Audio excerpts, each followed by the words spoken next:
We have an amazing hour here today with Ariel Raz from the Stanford D.school. Thank you, Ariel, for joining us. If this is your first time to the Global Learning Commons, this is a part of Fielding International, and we have our amazing champion, Janet Jefferson, who is the leader of our Global Learning Commons. We do a lot of great things to bring our B Corp status at Fielding International to the world. And this is one of our monthly virtual meetings that we want to make as accessible and inclusive as possible. So you're going to hear about a 15 to 25-minute presentation from Ariel, and then we're going to go out to breakout groups, kind of sift through what he has to say, and then come back and have a conversation with Ariel with some questions that we generate.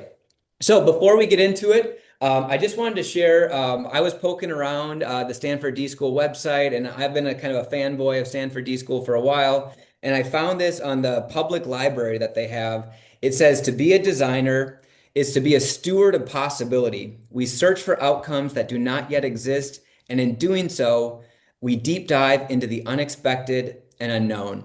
And I just think that's a great place to start, to be stewards of possibility. I think that's, as a community that we're coming together, I love that language.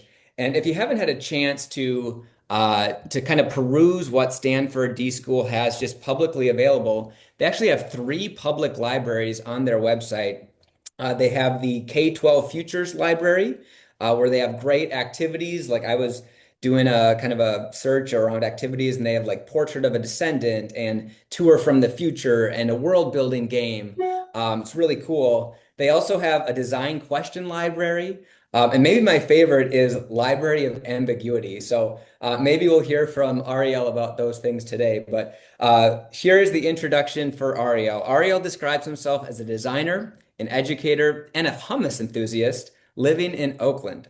He spends most of his time creating programs and learning experience at Stanford D-school, where he's the head of learning collaborations and a learning experience designer. So Ariel, thank you for joining us today.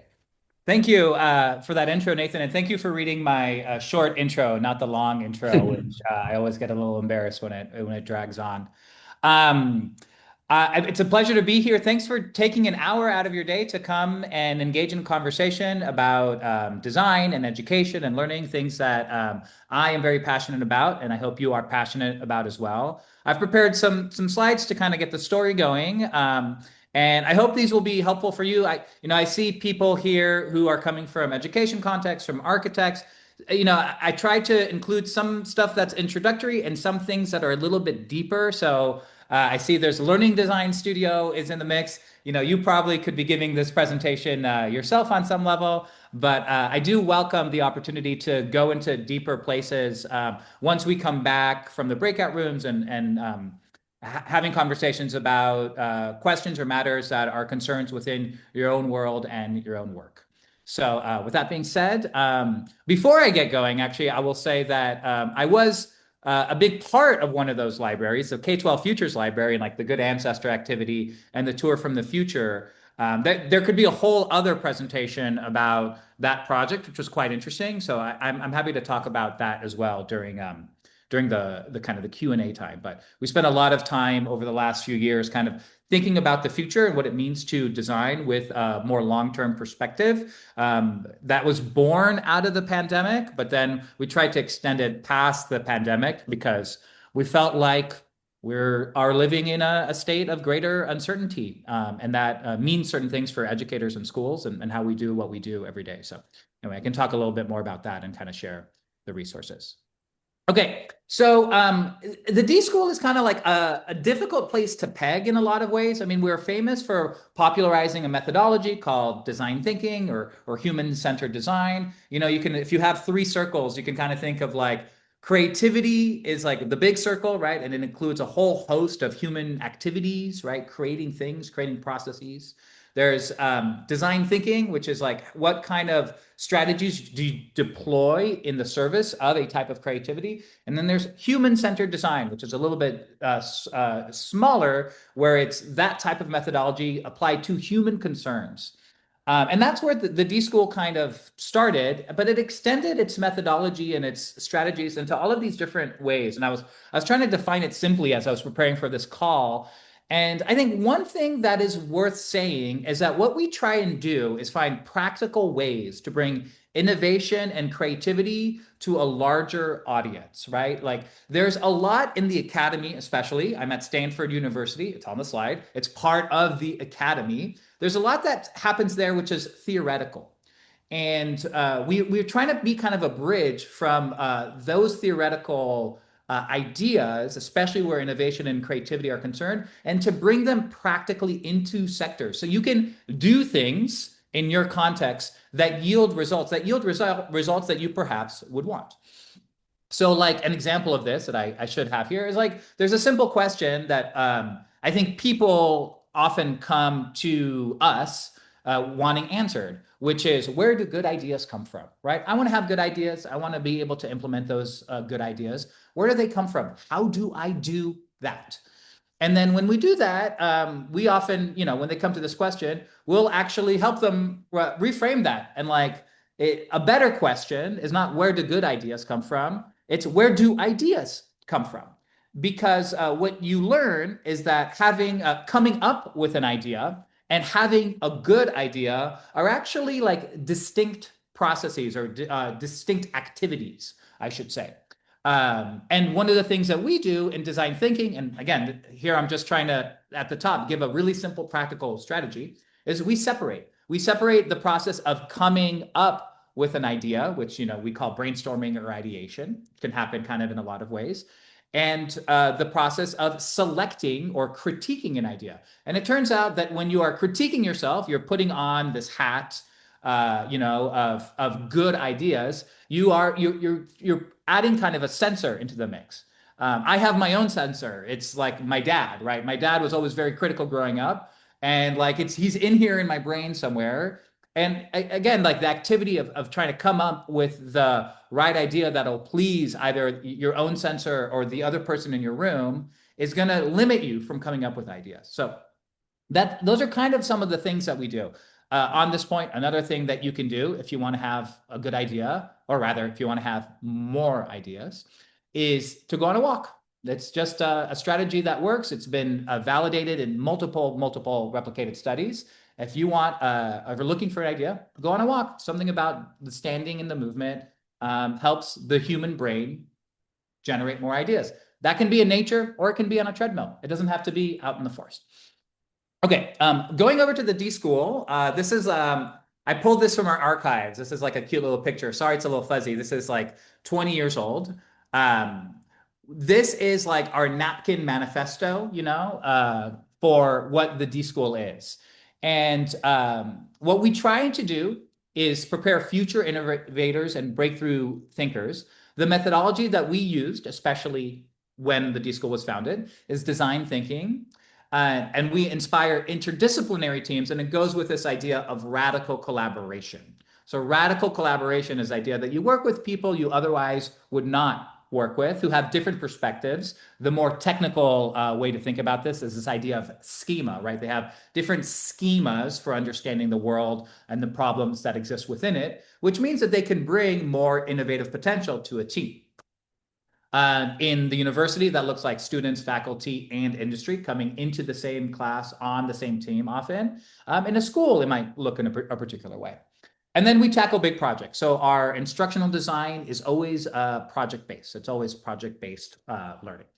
I'm going to share a story here about a project from outside of education and kind of show you how the D.school does what it does. And then I'll share a little bit about K-12 more specifically. So this is Edith, Shahed on the left, Jesse, and Katie. And they are students of ours that took a class called Design for Extreme Affordability, which is a 2-quarter long class. So that means it's not 10 weeks, it's 20 weeks. And it takes place in the winter and spring. And these students, they learn innovative process that we call design thinking, human-centered design, which is rooted in empathy.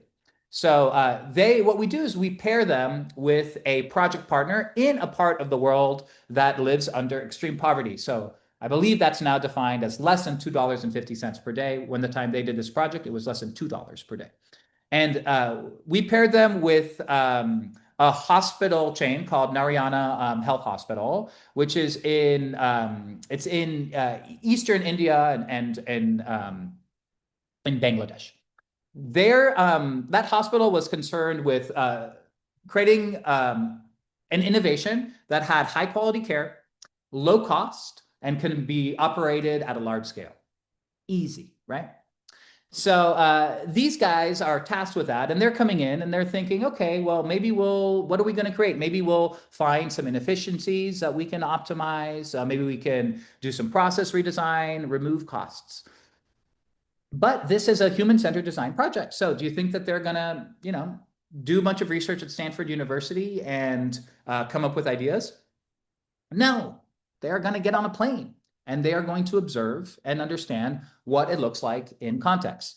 So an interesting thing happened. There was a mix-up with the dates when they were scheduled to fly during spring break to visit the hospital, and they ended up arriving a couple of days early. The hospital had come up with a whole kind of sequence and schedule for where they were going to visit, and they said, you know what, you're here early, that's fine. You're not going to be able to interview all these doctors. Just be safe. Don't go in the operating room, any place sensitive like that, but you're welcome to roam around our hospital, speak with people. And because of that, they actually got access to some really unique voices. The first thing they noticed, which you can see pictured here, is that there were all of these people who were just crowding the corridors and the hallways of the hospital, and they were sitting down. And these people, it turns out, were the family members or loved ones of individuals who were receiving care, usually procedures or surgeries. What was common there is births, as you might expect, and heart procedures were very common. And they spoke with them, and these people registered extreme anxiety, which is probably understandable because their loved one was in a room and they were receiving very sensitive care. They spoke with security guards. They asked them about this kind of condition, about the hospital. They said it was very similar to this. And then they also spoke to some patients. And this is what kind of happens in this hospital is that these patients are turned over really quickly, not because of some, malicious intent by the caregivers at the hospital, by the hospital employees, but because they're slammed. I pulled up some numbers here. So in India, there's about a doctor for every 800 people. In the US, it's about every 400 people. So they're per capita. There are twice as many doctors in the US than there are in India. Which is an issue, but it's not the extreme issue. The real issue comes when you look at nurses. In the US, we have one nurse for about every 80 people, but in India, there's one nurse for about a little less than 600 people. So there are 7 times more nurses per capita in the US than there are in India. So these students, they do their empathy research. They come back home. They've spoken to a lot of people. They've had a chance to see a new perspective. And what they wanted to do is kind of figure out what felt like a core challenge and really a feeling, like an intense feeling that they wanted to design around. And what stood out most when they were going through the challenging work of synthesizing this data is the intense anxiety that the family members felt in this hospital. And what they ended up creating in their prototypes was a series of educational videos that could help the caretaker, or rather the beloved family member who was in the hospital's waiting, and turn them into a caretaker. And actually, at first, they were a little bit embarrassed about this because they created these Bollywood instructional videos, and they felt like they wouldn't land well. And then they sent them over, and it turned out people loved them because they're incredibly catchy and captivating. Another thing that they learned is that many of the potential caretakers that they were working with were illiterate. And so another thing they experimented with, and this is local to Palo Alto. This is not in India now. You can see the kind of background of a Shell station here. But they were working with migrant workers in the Palo Alto area who also were illiterate in English. So what they were trying to do here is, can I communicate how to check your vitals to another person. Can I teach you how to do that if not relying in language? And it turned out that they could. So they were able to find kind of meaningful proxy through some creative thinking. Okay, I'll speed things up a bit. This is they then went to India, and their first session where they were training the family members and turned them into caretakers was slammed. The entire room was filled. By the way, this had a great this solved a great problem for the hospital because now these caretakers aren't in the hallways. They are now in a room and they're being educated.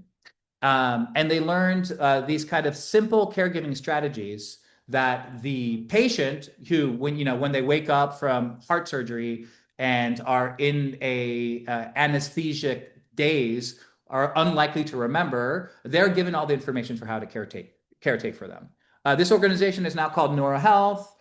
This is their model. They are fairly successful. I think they have trained something like 11,000 caregivers in South Asia, and they've had a number of significant positive effects. One is a 71% decrease in post-surgical cardiac complications and a 56% decrease in newborn readmissions, right? So that means fewer people are needing to go back into the hospital. That means they are getting good care at home. It also means that the hospitals are less slammed, right? It means that they are able to care for the people who really need the more focused professional care. So that's an example of how design thinking in action can really do a lot of good.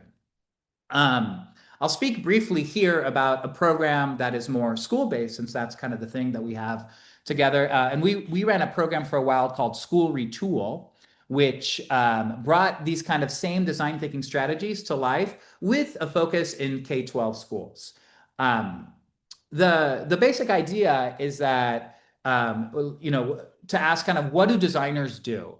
And designers create many things, like they create products, they create spaces, they design processes, something that happens kind of in a sequence. It could be recursive, it could be linear. And then they help design systems or make interventions within systems that help make systems work more efficiently.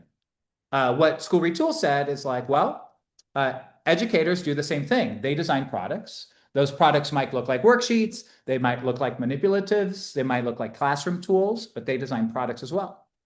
They design spaces at the beginning of the school year. Those of you who are in classrooms were just doing this, likely with great attention, right? How does my learning environment foster the learning, the belonging that I want? How do I design that? How do I make it more effective? How do I make it functional? How do I make it welcoming, right? We design across these different parameters. We design processes. Sometimes our processes look like procedures, how things start, how things end, right? The very beginning of class, the very end of class. More complex procedures will take place once you get those initial ones locked in. And then there are many systems in schools. There's the knowledge system, there's the bell schedule, assessment, right? There are many systems that are created. And the thing that can be difficult is in K-12, we inherit these, right? They come to us. And so oftentimes we aren't in the position of designing from the ground up. If you are founding a new school, you have a bit more freedom and flexibility to do something like that. But by and large, right, we're not like building a dream home. We are renovating our existing home, right? We're doing like a flip or flop type situation. And we're trying to make these existing schools a little bit better. The School Retool program had this one feature that we called Shadow a Student. We didn't invent the idea of shadowing, I should say, as a caveat. My colleague Denise Pope has mentioned that to me a few times. But we did help popularize it. And you'll have to stretch back a little bit, but there was this thing called the Ice Bucket Challenge, you might remember, where people poured a bucket of ice on their head for ALS. So it was around that time where people were like challenging one another on Twitter, back when Twitter was called Twitter. And so what we did was we challenged principals to take a day where they cleared their schedule and pick one child that from bus stop to bus stop, they shadow. And the core idea is very simple, it's practical, it's easy, but it's different. It's not what we commonly do day to day. You experience school the way a student experiences school. That's the idea. And you take note, right? You empathize, you observe, you understand, you gather data from which you may later make changes. right? But first, it's just about having that core empathetic experience to understand the school from the perspective of the user. The user is what we would say kind of in Silicon Valley parlance. These are just some numbers. I'll skip past this. So this is Joffe Tremaine, and she was an elementary principal in Texas. She was a great principal. She loved her school. She always kind of felt underwater because of all of her bureaucratic requirements, and she consistently received feedback that she was inaccessible, and she didn't understand why, and she didn't kind of understand how to fix it. So she did kind of a shadow, and what she ended up seeing was just so many concerns in her school day that were beyond her. She realized that she was like not getting some of the more immediate concerns that mattered to her, because she was overwhelmed by this bureaucracy. And this is the student that she ended up shadowing. After she did that, she came up with what we call a hack. A hack is like kind of a scrappy experiment, and she decided to unwall her office. So she basically opened the door to her office. She asked help from a colleague, and she pulled out her table, and she created an office in the hallway. And she basically, you can see the principal is in, you can put a suggestion box, and she just held meetings from time to time, in kind of an open office hours format in the hallways. When the students were in session, she had a bit more, normal free time to do the bureaucratic deeds that she needed to. And when the hallways was buzzing, she was speaking to students and having interactions with them. And through that small step, she was just able to get a much stronger hold on the day-to-day things that were happening in her school that she did actually want to influence through all these bureaucratic mechanisms. But again, she a bit lost sight of that. And I haven't talked to her recently, but she continued to do this for 2 or 3 days a month to maintain touch with her colleagues and her students. Again, these are just more pictures. These hacks have kind of like happened around the US. We've done this around the world. The reason I mention it is it's just very quite easy to do. It's not something that requires anything unique. You just need to be able to schedule time, and you need to be able to pick a student. One aspect of it that I especially appreciate is to the degree that administrators and principals are in the classroom. And I know this from my experience when I was a teacher. If the principal came into my office or into my classroom, it's like because she was assessing me, right? I was teaching in the No Child Left Behind administration, or like, she was pulling out a student who was in trouble. So to have a principal come in with just that unique experience of kind of touching grass it's simple, but it's quite revolutionary. And sorry, I don't know why we ended up. Oh, there's a link here to ABC News. That's why it went like that. I'll just go like this. Big changes start small. So we believe with this idea that you can make this kind of small step, and then you can hack towards greater achievements. Okay, the last thing I wanted to kind of talk about is this comes from research. Malcolm Gladwell writes about this, as does David Epstein in his book Range. This kind of division between kind and wicked problems. And we can think of this as kind of an extension out into the real world, and what we do as educators and what we want as a result of the work that we do in schools. And you might know this, so I won't boil the ocean here, but a kind domain is basically an environment that has simple rules and repeats. You can learn really well how to be successful in a kind domain through feedback, through repetition, and through expertise. A great example would be something like chess, right? Like a chessboard anywhere in the world will look the same. If you study different chess masters, if you play a lot of chess, if you put in your 10,000 hours, you will be a great chess player. There are not, my opinion, there aren't as many kind domains out in the world as we would like. And in great likelihood, the kind domains, the problems that we really want to face in the years ahead aren't kind problems. What they are instead are wicked problems. And wicked problems are one where complex. Rules are unclear or they are shifting. They are hard to have a grapple with through that repetition that serves us well in kind domains.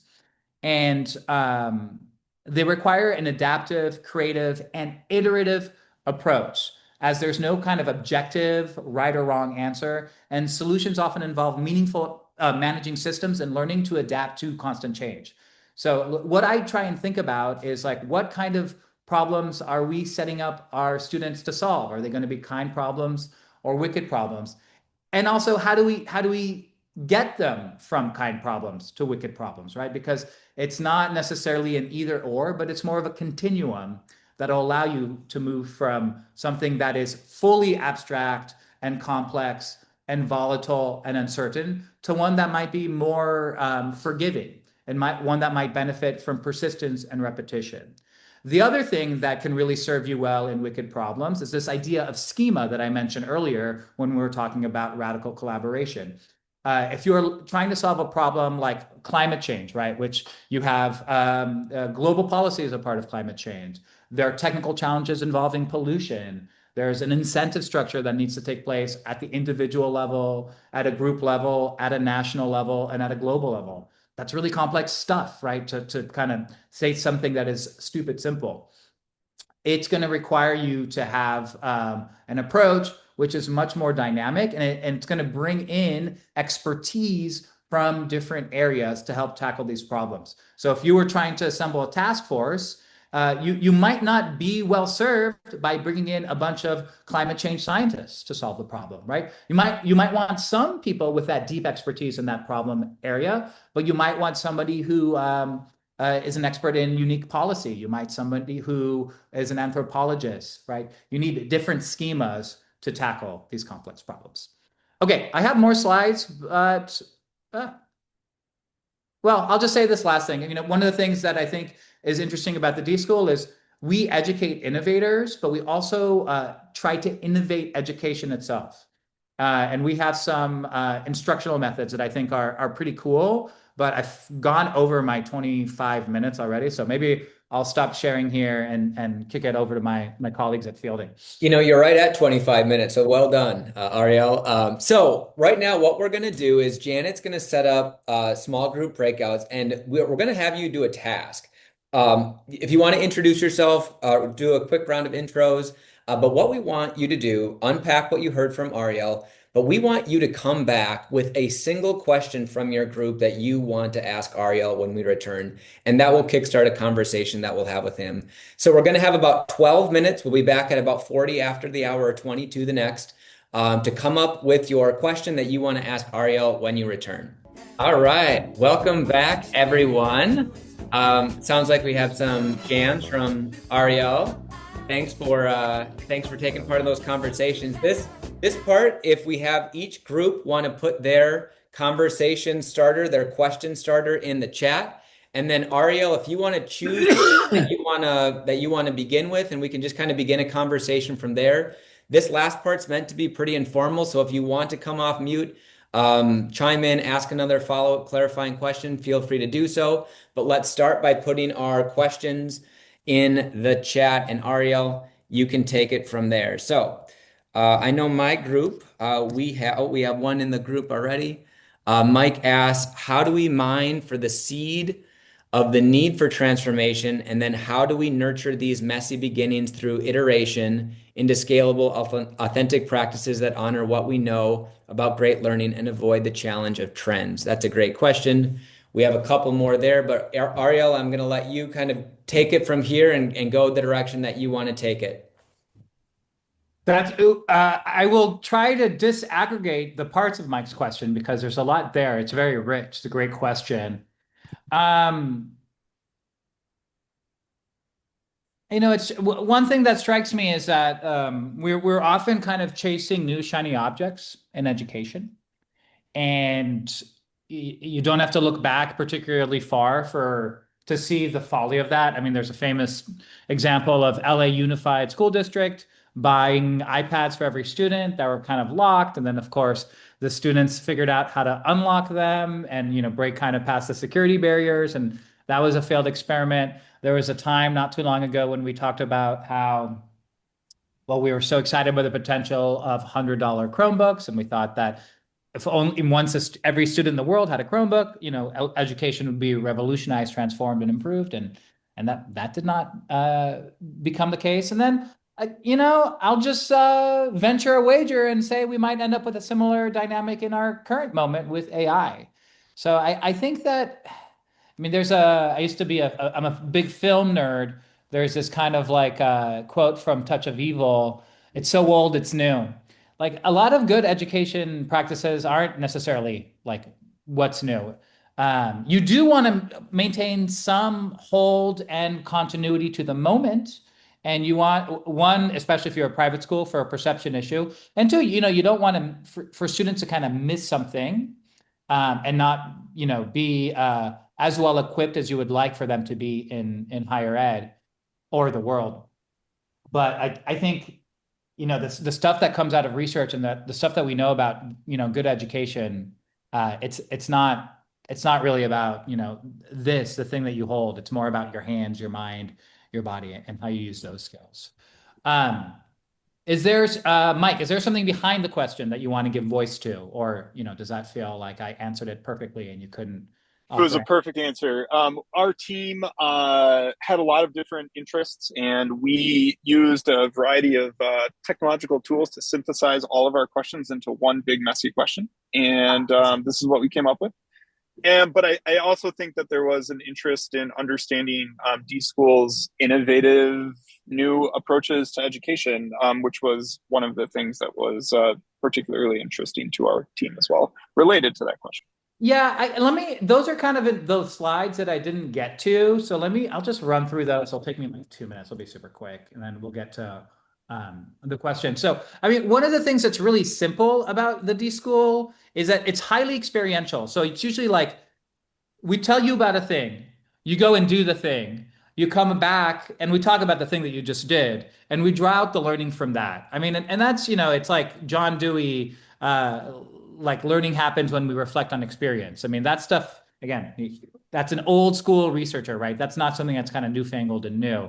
Now, the experiences that you can create can be informed by the moment in unique and interesting ways. We have actually something I wish I could share with you. It's not live yet, but look for it. It'll come out in the next few months. It's called the Mystery Machine. And it's kind of like a choose your own adventure book, except it sets up a design challenge and it uses AI. So there are three scenarios. You pick one, and then you get to ask a bunch of questions to the AI. It gives you information. Then ultimately you have to make a choice. And then you find out about what happens. That's something that I think is a really nice example of using the technology of the moment, but creating something that's kind of like more deep. Another thing that we do, we have, I think, a pretty great use of space at the D School.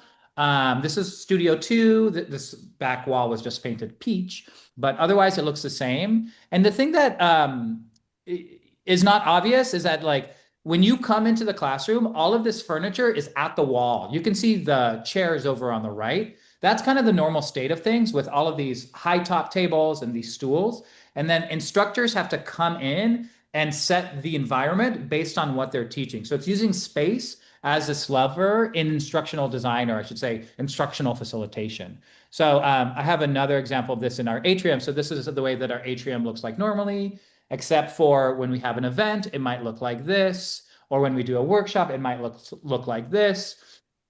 And it kind of molds pretty quickly. So that's a big thing that we do. And another thing is that we will often like play with form factor. So these are Post-its to drive a conversation about school safety, not just being safe, but feeling safe and understanding those differences and how you can create both or either. Another thing that we created is a card deck called I Love Algorithms, which helps teach what algorithms are. Which, it's very technical and complex to design with an algorithm, but you don't need to know how to code in order to know what the code can do. So it teaches the concept in kind of a fun, playful way. So sorry, I just shared both of those. Oh yeah, wayfinding is great. I know, Josh. I've been on emails with you. Yeah, I know Patrick well. I spoke to him a few weeks ago.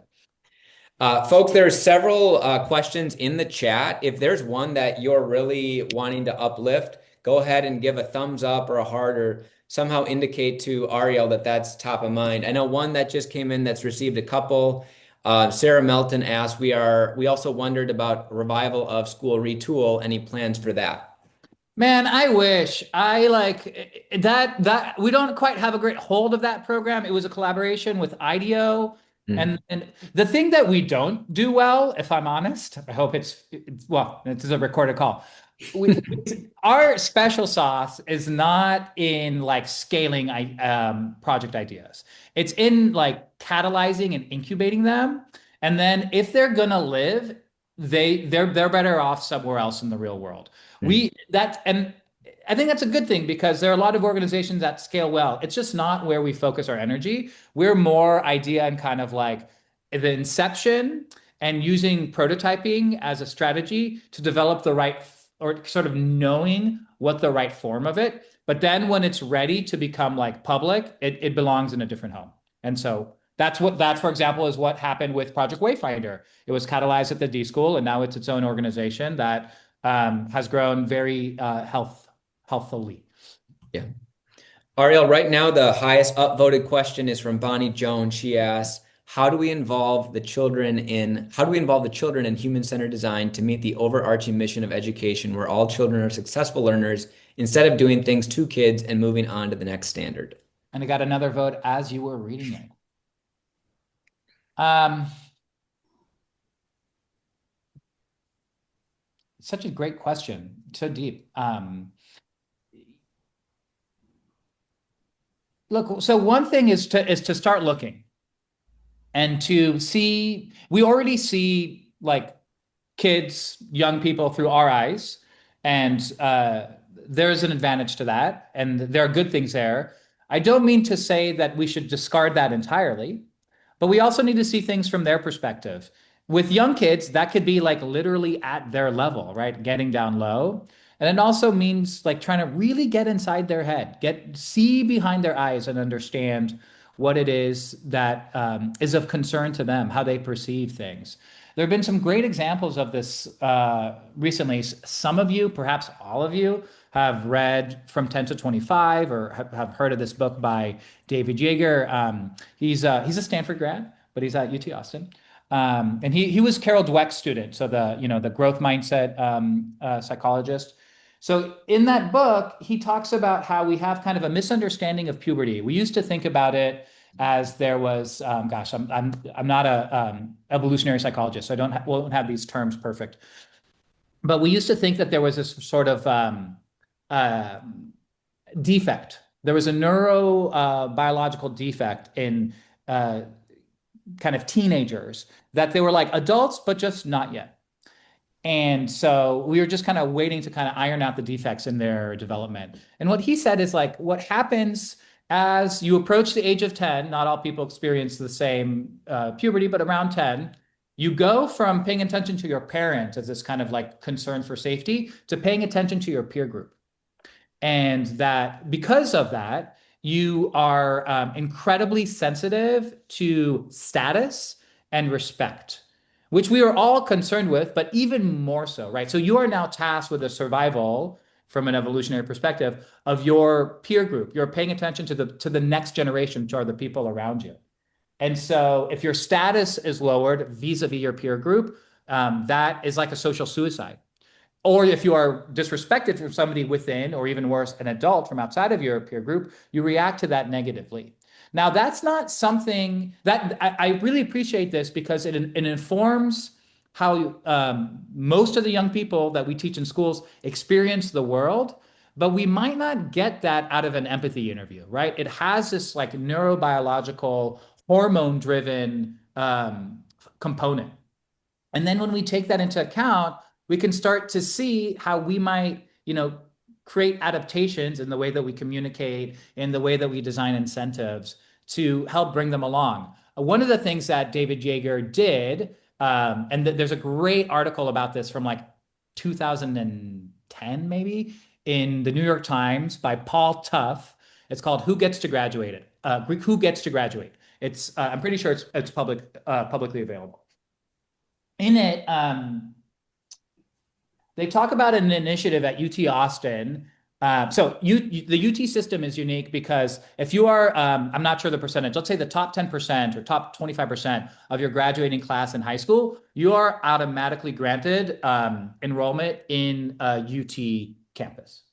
And so, but high schools are not equal, right? So the top 10% of one school can look a lot different from the top 10% of another. And so then the system has to figure out, okay, how do we take students who might come from like a lower academic performance schools and make them succeed? So at first, they designed an intervention program. Hey, and of course, this has to do with the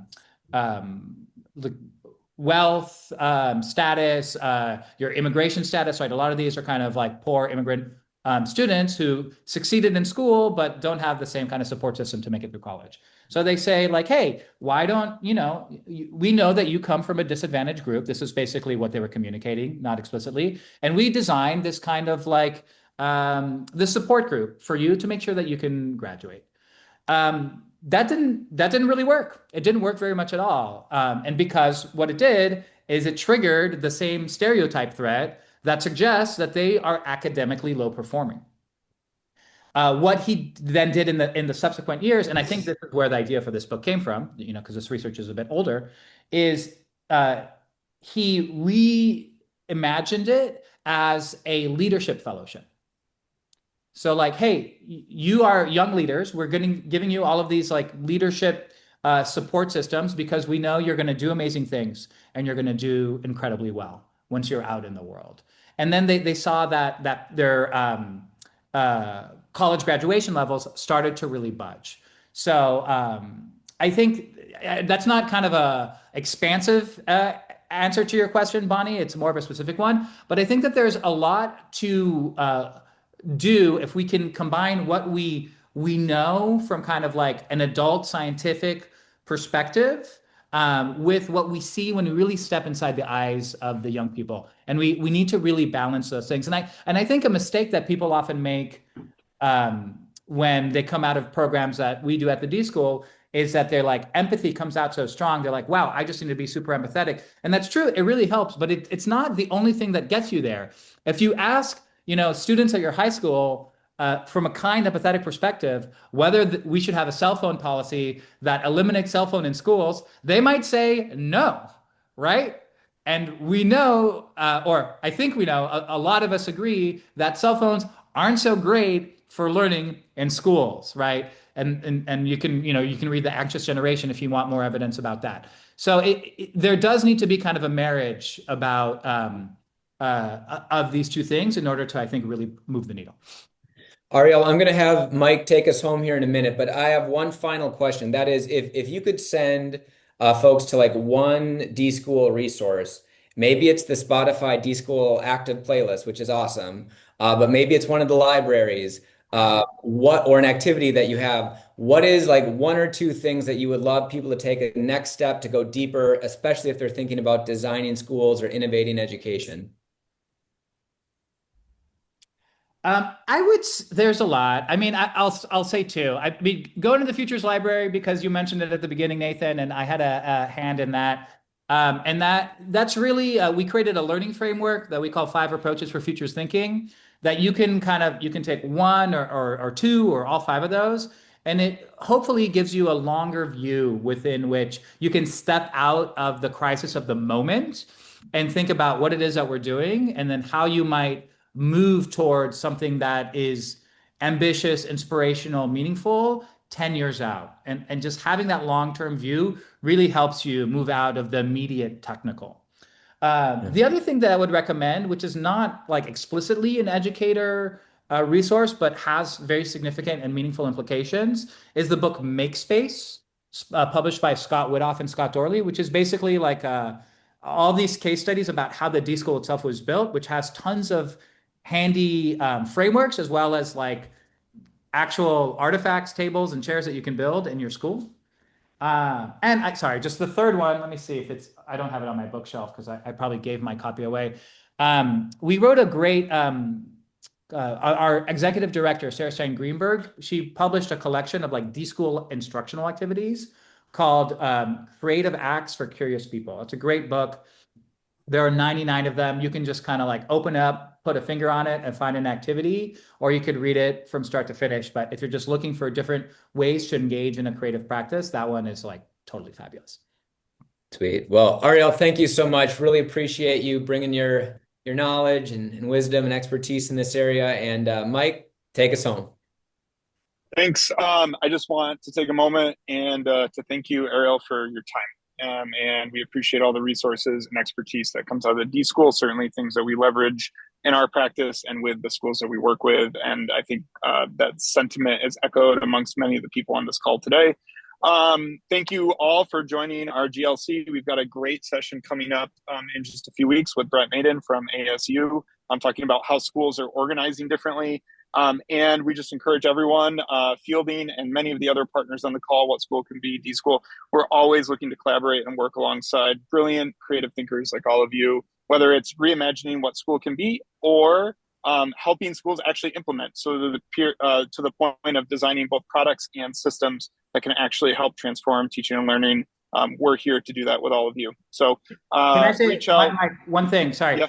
I put my email address in the chat. If you want to talk more, by all means, reach out, or you can find me on LinkedIn. I'm happy to engage more in conversation or, chat with you. So my email, ariel@dschool.stanford.edu, or search my name on LinkedIn.